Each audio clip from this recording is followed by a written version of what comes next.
తీపించాం ఆ పిల్లాడి కట్టే ఇంకోటి నెత్తిన కూడా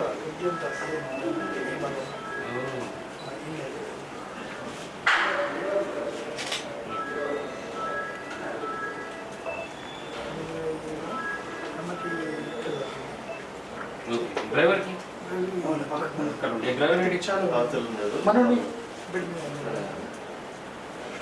ఓకే కదా ఉండి హాస్పిటల్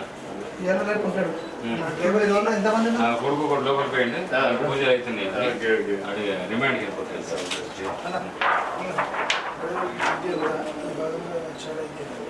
మటర్ ఎక్కడ మటర్ అయిపోతాను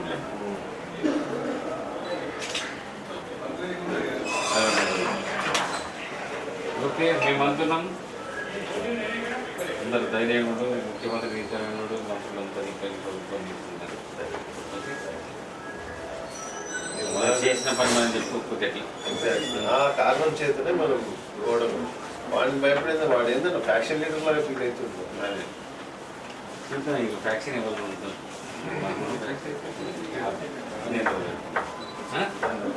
మన బుజ్జ అమరేందర్ రెడ్డి గారు నేను నిద్ర వెళ్ళా ఉన్నా కన్వీనర్ అమర్ నాకు కలిసి అదే అదే అదే అమరేందర్ రెడ్డి ఎవరు అని చెప్పేసి అంటే మేము లిస్ట్ ఇచ్చినాము లిస్ట్ ఇచ్చేసి మేము వస్తున్నాం వచ్చినాక పొరలు ఫుల్గా తాగి మా ఇంటికి వచ్చిన వాళ్ళు డెలిగేషన్ ఇంటికి వచ్చిన 2 days నుంచి మళ్ళీ పూజలకు ముగ్గురు వేసేటది వెరీ గుడ్ ఏం జరిగిందంటే బయటికి వెళ్ళిపోయింది గల్ఫ్ 5 లక్షలు ఎక్కువ చేసి 100%. ఓకేనా డ్రైవర్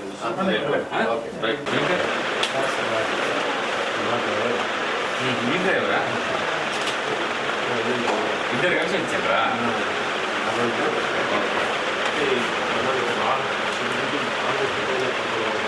మళ్ళీ ఇంకోటి ఫోన్ వస్తుంది వస్తుంది పోలీసా నంబర్ ఇచ్చినా సార్ నేను మాట్లాడతాను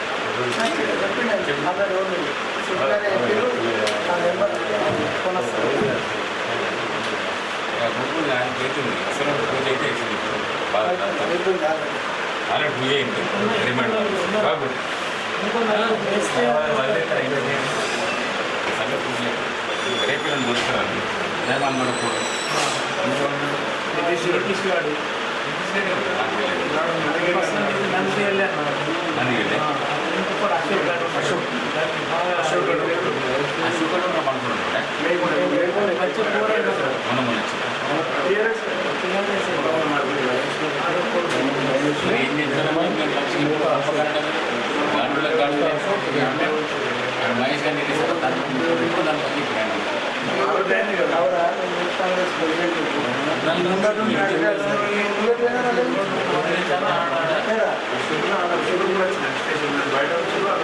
మహేష్ గారు మొన్న అర్థం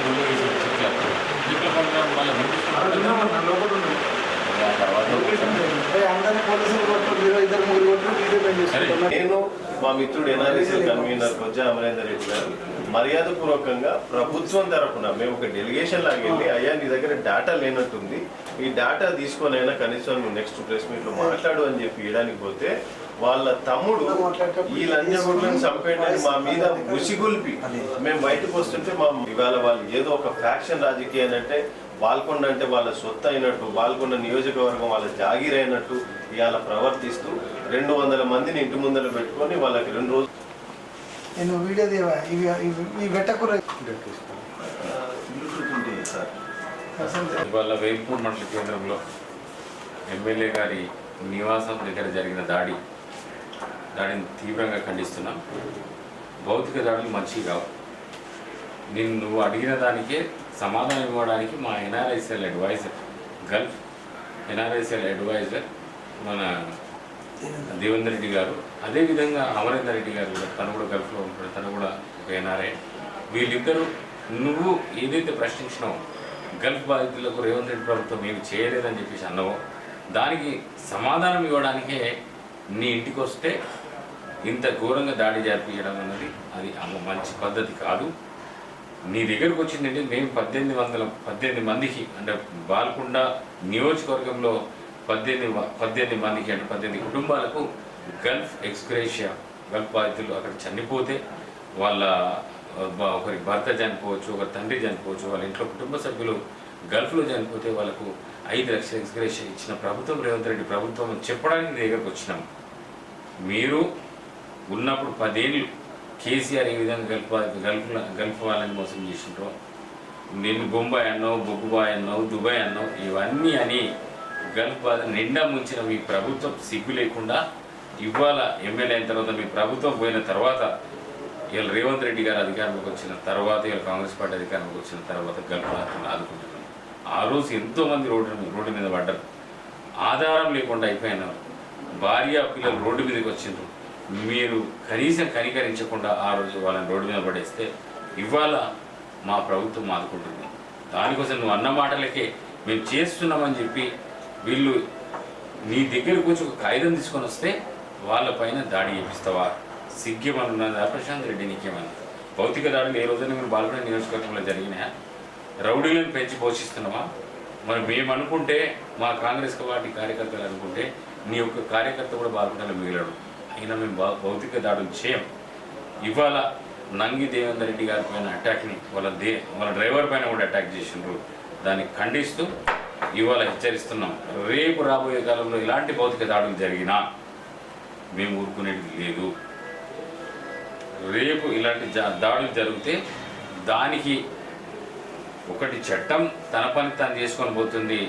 అదేవిధంగా కాంగ్రెస్ పార్టీ కార్యకర్తలు కూడా చేతులు మూసుకొని కూర్చుంటారనుకుంటే మాత్రం అది ఆ రోజు తెలుస్తుంది ఏం జరుగుతుంది అన్నది. జాగ్రత్తగా ఉండాలని చెప్పేసి వీళ్ళ ప్రశాంత్ రెడ్డిని హెచ్చరిస్తుంది. దేవేందర్ రెడ్డి, నేను ప్రభుత్వం ఏర్పాటు చేసిన NRI advisory committee member Telangana government, అదేవిధంగా ఇంటర్నేషనల్ కోఆర్డినేటర్ ఫర్ ఎన్ఆర్ఐ అఫైర్స్కి నేను బాధ్యతలు నిర్వహిస్తున్నాను. ఇవాళ వేల్పూర్ బాల్కొండ నియోజకవర్గంలో నాపై భౌతికంగా దాడి చేయించిన ప్రశాంత్ రెడ్డి గారికి నేను ఒకటే చెప్పదలుచుకున్నా.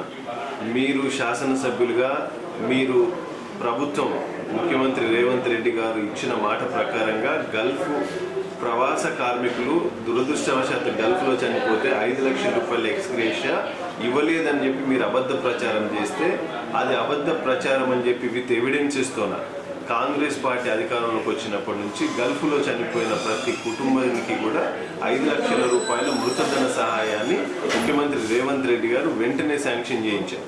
ఆ అమౌంట్ కూడా అందరికీ డిస్బర్స్మెంట్ అయింది. అది 10 సంవత్సరాలు మీరు ఉద్యమం నుంచి కూడా మీరు చెబుతూ వచ్చారు గల్ఫ్లో చనిపోయిన కుటుంబాలకు 5 లక్షల రూపాయలు ఎక్స్గ్రేషియా ఇస్తామని. మీరు ఏ ఒక్కరోజు ₹1 ఎక్స్గ్రేషియా ఇవ్వకపోగా ఇచ్చిన మా ప్రభుత్వం మీద మీరు బురద జల్లే ప్రయత్నం చేస్తే దానికి గాను మేము మీ దగ్గర డేటా లేనట్టుంది అని చెప్పి మేము ప్రభుత్వ పక్షాన డేటా తీసుకొని మీ ఇంటికి గౌరవంగా వచ్చాం. మేము మీ మీద దాడి చేయాలనుకునేంటే మీ ఇంటి అద్దాలు నువ్వు ఇందాక టీవీలో మాట్లాడుతూ మీ ఇంట్లో ఏదో పెట్టి చెప్తా ఉన్నాం, మా ఇంటి మీదకి వచ్చిండు దేవేందర్ రెడ్డి, మా తమ్ముడి మీద అటాక్ చేసిండు అని చెప్పి. ప్రశాంత్ రెడ్డి గారు మేము అటాకే చేయాలనుకుంటే మేము 1000 మందితో వస్తుంటిమి, లేకపోతే మా నియోజకవర్గం లేకపోతే ఉమ్మడి జిల్లా అంతా తీసుకొని వస్తుంది. నువ్వేం అడ్డం కాదు ఇక్కడ, లేకపోతే పెద్ద ఇదేం కాదు. అయినా మేము చాలా సామరస్యంగా మీకు ఒక అధికారికంగా డేటా ఇవ్వడానికి వస్తే మీ తమ్ముడు మా మీద ఉసిగొల్పి మీ కార్యకర్తలందరినీ రెచ్చగొట్టి మా మీద దాడి చేయించి ఎంత దౌర్జన్యంగా దాడి చేయించిందంటే ఇట్లాంటి రాజకీయాలు బహుశా ఎక్కడ కూడా ఉండవు. ఇది ఫ్యాక్షన్ కంటే కూడా చాలా ప్రమాదకరమైన రాజకీయం. బహుశా నువ్వు ఆ రాజకీయం చేసే నిలదొక్కుందాం అనుకుంటున్నావు, కానీ తెలంగాణ ప్రజలు గల్ఫ్ ప్రవాసీలు చూస్తూ ఊరుకోరు. నీ ఆధిపత్యానికి ఈ రోజు నుంచి అడ్డుకట్టబడిందని చెప్పడంలో మాత్రం ఎట్లాంటి సందేహం లేదు. వచ్చే రోజుల్లో ఈ పరిణామాలు ఎలా ఉండబోతే మీరు చూస్తారని చెప్పి ఈ సందర్భంగా సోదరుడు ప్రశాంత్ రెడ్డిని నేను హెచ్చరిస్తా ఉన్నాను.